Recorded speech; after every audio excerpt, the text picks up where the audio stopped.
The live TV, सच सबसे आगे। Israel फिलिस्तीन युद्ध में अब एक नया मोड़ यह है कि जो देश इजराइल के साथ खड़े दिखते थे वो कहीं ना कहीं अपने जहाज़ों के माध्यम से या पानी के रास्तों के ऊपर इजराइल से नाता तोड़ते हुए निकलने का ऐलान कर रहे हैं कि कहीं उनको उसका नुकसान नहीं उठाना पड़े। ये आखिर क्या हुआ है मैं आपको थोड़ा सा अपडेट करूंगा, लेकिन पहले आप एक बात समझिए कि जब युद्ध विराम हुआ था बीच में, इजराइल फिलिस्तीन युद्ध के कंडीशनल युद्ध विराम था, सीज फायर जिसको हम अंग्रेजी में कहते हैं, जिसमें प्रिजनर का एक्सचेंज प्रोग्राम चल रहा था। जो बंधक फिलिस्तीनी इजराइल में थे उनको इजराइल एक्सचेंज में दे रहा था अपने बंधकों को फिलिस्तीन से छुड़ाने के लिए एकदम। लेकिन सुबह हुई, एक अगली सुबह 4 दिन या 3 दिन के बाद की, और इजराइल ने 7 बजे के आसपास अपने हमले शुरू करके युद्ध विराम का, सीज फायर का उल्लंघन किया। तब जो बाइडेन ने कहा था कि इजराइल इस तरह से अगर करेगा तो समर्थन खो देगा दुनिया में अंतर्राष्ट्रीय स्तर पे जो उसको समर्थन मिला हुआ है। और अब लाल सागर, जिसको हम अंग्रेजी में रेड सी कहते हैं, उस रेड सी में जो हाउती बागी हैं यमन की तरफ से जिस तरह से हमले हो रहे हैं इजराइल की तरफ जाने वाले जहाज़ों पर या इजराइल से आने वाले जहाज़ों पर, वो एक बड़ा विषय बन चुका है। और हाउती का कहना है साफ तौर के ऊपर यमन का कि इजराइल ब्लॉकेड हटाए गाज़ा का, वहाँ अगर पानी और खाना और दवाएं नहीं पहुँचेंगी तो हम इसी तरह से इजराइल के जहाज़ों का या इजराइल से संबंधित जहाज़ हैं उनका हमला करते रहेंगे। अब ये इजराइल के तरफ से जो इजराइल का जो रिलेशन है उसको हटाते हुए जो जहाज़ गुजर रहे हैं, ये लिखा है ships passing through the red sea put up announcements. जो जहाज़ रेड सी से निकल रहे हैं वह ऐलान कर रहे हैं अपना, लिख रहे हैं साफ तौर के ऊपर कि we have nothing to do with Israel, हमारा कोई नाता इजराइल से नहीं है, we should not be attacked, हम पे हमला नहीं हो। एक स्लाइड है जिसमें अलग अलग जहाज़ों के ऊपर अलग अलग लिखा हुआ है, वेसल नो कॉन्टेक्ट इजराइल 16 जनवरी, ऐसे अरबी में लिखा हुआ है कि नो कॉन्टेक्ट विद इजराइल। एक लिखा है नो रिलेशन विद इजराइल, एक पे लिखा है नो इजराइल इन्वॉल्व्ड। ये सब जहाज़ अभी जो रेड सी में घूम रहे हैं उनका साफ तौर के ऊपर ये अनाउंसमेंट है कि हमारा कोई नाता इजराइल से नहीं है, हम पे हमला नहीं करिए। आज की तारीख में कई देश ऐसे हैं जो इजराइल का नाम भी अपने आसपास रखने से घबरा रहे हैं रेड सी में। ये हाउती रेबल्स ने जिस तरह से हालात बना है वहाँ पर, उसका असर साफ दिख रहा है। इजराइल के समर्थन में भी जो लोग खड़े हैं वो भी पीछे हटने को मजबूर होंगे, ऐसा लोग कहते हैं। आप में से बहुत से लोगों को लग रहा होगा कि आखिर हाउती यमन में जो कर रहे हैं रेड सी में इजराइल के जहाज़ों को निशाना बनाने का काम, क्या वो गलत है? उनका साफ कहना है कि इजराइल फिलिस्तीन का ब्लॉकेड हटाए, ये नरसंहार का ही रूप है और कुछ नहीं है कि आप भूखा मारने का काम कर रहे हो गाज़ा में लोगों को। मैं आपको एक झलक दिखाता हूँ गाज़ा में किस तरह से लोग भूख से तड़प के इधर उधर अपने आप को फैलाए हुए हैं कि कैसे उन्हें कुछ खाने को मिल जाए। ये वहाँ पर भूख का आलम है इजराइल की तरफ से किए गए ब्लॉकेड की वजह से, जिसके ऊपर शर्त रखी हुई है यमन ने कि अगर ये ब्लॉकेड नहीं हटा तो हम भी ऐसे ही हमले करते रहेंगे इजराइल की तरफ जाने वाले हर जहाज़ पे।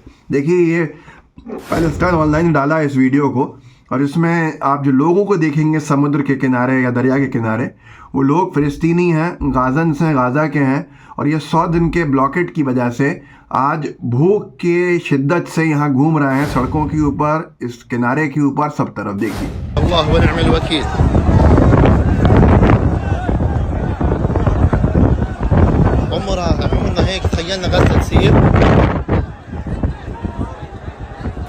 इसमें जो आपको भूख से तड़पते हुए लोग दिख रहे हैं ये फ़िलिस्तीनी हैं, और इसका एक ही कारण है इजराइल का जो ब्लॉकेड है।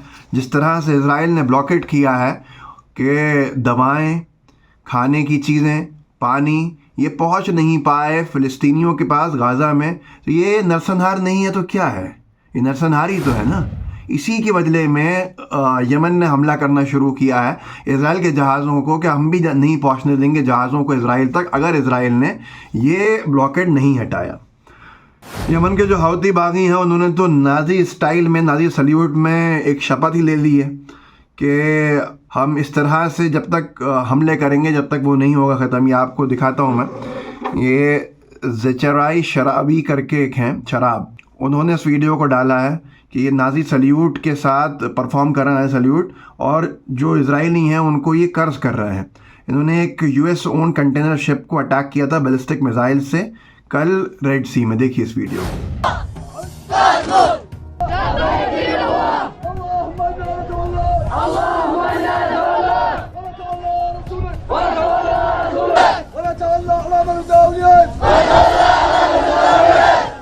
ये सारी की सारी चीज़ें हैं जिससे एक अलग युद्ध की स्थिति बन गई है रेड सी में।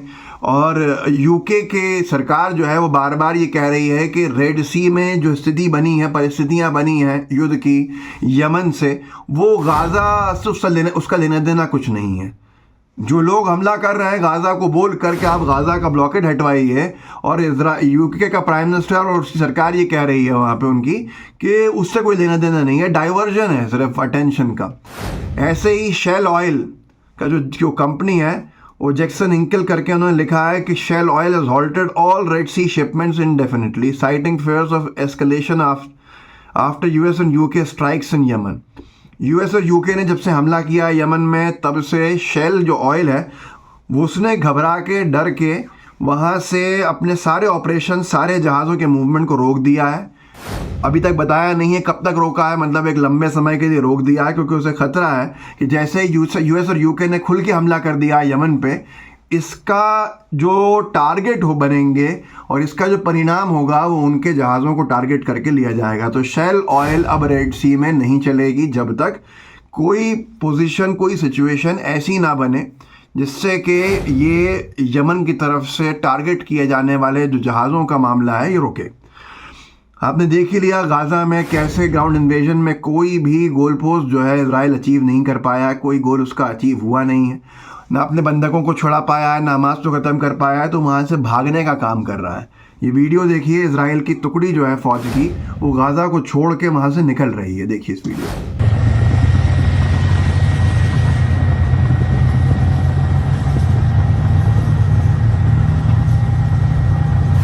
और यमन के हाउती ने तो साफ ऐलान कर ही दिया है कि वो हर यूएस के कार्गो जहाज़ पे हमला करेंगे जो भी रेड सी में घुसेगा।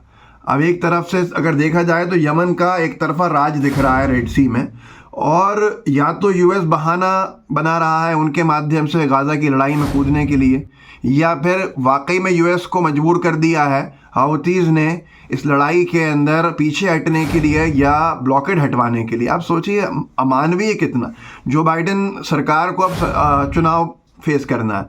ट्रम्प दिख रहा है संभावित उम्मीदवार उनके खिलाफ जो है, ट्रम्प दोबारा लड़ेंगे इलेक्शन। कंडीशंस ऐसी बन रही हैं, ज़्यादा समर्थन जो है ट्रम्प के पास है। ट्रम्प की जो पार्टी है वो साफ तौर के ऊपर इजराइल के समर्थक है मानी जाती है और राइट विंगर है। जो बाइडेन की पार्टी जो है वो एक अमन अमान की पार्टी मानी जाती है, और उस पे की तरफ से जो बाइडेन का ये रवैया होना ये नुकसान साबित होगा। जो बाइडेन की या तो जो प्रेसिडेंशियल रेस है उस पर फ़र्क पड़ेगा, या उनकी पार्टी से वो आगे नहीं आ पाएंगे। ये बहुत सारा एक समझ से बाहर लोगों के है। ऐसी परिस्थिति के अंदर अमेरिका के लिए अपने आप एक बहुत मुश्किल हो गया। लेकिन आप सोचिए, नरसंहार नहीं है तो क्या है, आपने 100 दिन से खाना पीना, दवाएं रोकी हुई हैं गाज़ा के लोगों की, वो क्या करेंगे? इसके बावजूद भी अगर इजराइल की आतंकी सोच नहीं है तो मुझे हैरत है फिर आतंकी सोच क्या होती है, ये समझना पड़ेगा। इस वीडियो को आगे ज़रूर बढ़ाइएगा, लोगों को ज़रूर जागरूक कीजिएगा। जय हिंद, जय भारत। द लाइव टीवी, सच सबसे आगे।